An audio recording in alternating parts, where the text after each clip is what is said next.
second half, obviously, you didn't make as many mistakes. Right. I mean, you still had trouble holding on to the football, but you were able to recover it. What's the explanation there? Why is the ball on the ground so much? We had 42 turnovers last year. In the spring game and the kickoff classic, we had 9. And I know we're a high-risk offense, but, you know, 10th grade quarterback had to play because Mike Messier has got bruised ribs. Okay.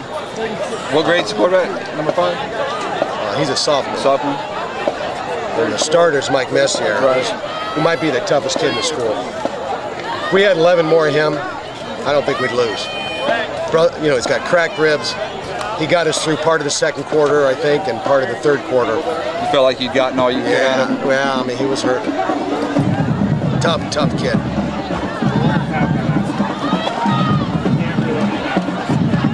But the turnovers, I mean, you know, it's just been an ongoing thing. I don't know. We work at it. God knows we work at it. I mean, the final score doesn't really indicate the game that was on the field. I mean, you really dominated. They had 3 big plays. They had the 62-yard pass play at the end. They had the interception for the touchdown. They had the kickoff return. Right. You take those 3 things away, it's a pretty dominating performance. Yeah, it is. But I feel like, you know, I'd like to say something. I think that's the best Port St. Lucie team I've seen probably in my 12 years here. Okay. I think the guy's doing a great job. He's got some good players. And I think what he's doing offensively and defensively is the right thing, for what it's worth. This kid's played hard. Get out of here. Cooper Christian. We're number 1 in the state. I mean, there's It seemed like that first drive of the third quarter, you just decided at halftime you were just going to run straight through the middle of the field and until they stopped you. Well, is that I mean, pretty that's accurate. I mean, that's what you do anyway. That's the triple option. You know, it's a read. You know, it's not called. Right. But we took what they were giving us, and the kid read it right. And we're good enough up front when we decide to play hard. You know, we're pretty tough up front. Did you feel like that first drive of the third quarter was the key for you guys? Yes. And did you tell them that at halftime? Was that the, you know, at halftime you told those guys we got to take this first drive and do something? You can't put in the paper what I said at halftime. Was the general thought that? General thought was to just play harder. Okay. Come off the ball and play harder.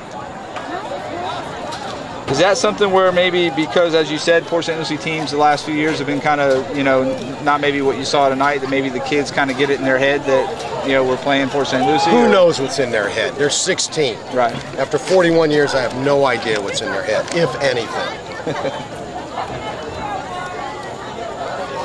When did you make the decision to go to Messier at quarterback? I mean, and when you did, I'm assuming Cody made a lot of mistakes early. Right. You know, he's very athletic, right, and he's going to be a great player. But he's a 10th grader, right, you know, and this is Florida football. I mean, it's hard to play 10th grader at a key spot like that. And he just made so many mistakes. We just had to do something. And Mike, you know, Mike's just so tough. Was that the plan, though, was just to get him in there, hopefully for a few series, get the ship righted, and then get him out of there? Yeah. Okay. We were hoping not to play him at all. You ran the ball. I mean, I think you had 330 yards rushing, and you probably, but I don't think you had anyone over 100 yards. You had a bunch of guys with 70. I mean, is that the way that That's the way it should works? be. That's the way it should be. Yeah.